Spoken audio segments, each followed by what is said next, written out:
अन्तकाले च मामेव स्मरन् मुक्त्वा कलेवरम् यः प्रयाति समद्भावम् याति नास्त्यत्र संशयः।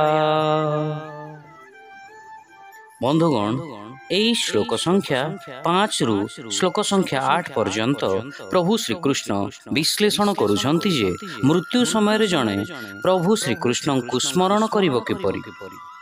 ଏହି ଶ୍ଲୋକରେ ପ୍ରଭୁ ଶ୍ରୀକୃଷ୍ଣ କହୁଛନ୍ତି ଯିଏ ଅନ୍ତ ସମୟରେ ବା ମୃତ୍ୟୁ ସମୟରେ ମୋତେ ସ୍ମରଣ କରିଥାଏ ସେ ମୋ ପାଖରେ ସମାହିତ ହୋଇଥାଏ ଏବଂ ମୋତେ ପ୍ରାପ୍ତ କରିଥାଏ।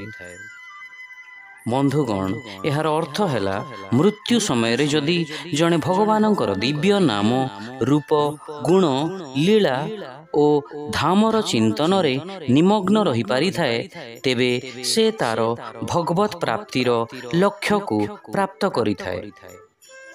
ଏହି ଶ୍ଲୋକରେ ଅନେକ ଅଳ୍ପ ବୁଦ୍ଧି ମନୁଷ୍ୟ ଭାବିପାରନ୍ତି ଯେ ଜୀବନ ସାରା ଯାହା ଇଚ୍ଛା କର୍ମ କର ଏବଂ ମୃତ୍ୟୁ ସମୟରେ କେବଳ ଭଗବାନଙ୍କୁ ସ୍ମରଣ କରି ଭଗବତ ପ୍ରାପ୍ତକୁ ଗ୍ରହଣ କର। କିନ୍ତୁ ଏହା ଏତେ ସହଜ ନୁହେଁ ବନ୍ଧୁଗଣ, କାରଣ ମୃତ୍ୟୁ ସମୟରେ ମନୁଷ୍ୟର ସ୍ମରଣ ଶକ୍ତି ଅତି କ୍ଷୀଣ ହୋଇଯାଇଥାଏ, ଯାହାଦ୍ୱାରା ତାକୁ ମାତ୍ର ସେସବୁ ଜିନିଷ ମନେ ରଖିଥାଏ ଯାହା ସେ ଜୀବନ ସାରା କରିଆସିଅଛି। ଅତଏବ ଭଗବାନଙ୍କୁ ମୃତ୍ୟୁ ସମୟରେ ସ୍ମରଣ କରିବା ପାଇଁ ତାଙ୍କ ସହିତ ଜୀବନ ସାରା ସଂଯୋଗ ହୋଇ ବା ତାଙ୍କର ଧ୍ୟାନ କରି ରଖିବା ଉଚିତ।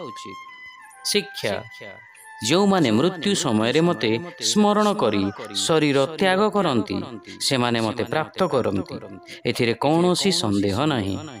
Those who relinquish the body while remembering me at the moment of death will come to me. There is certainly no doubt about this. Hare Krishna.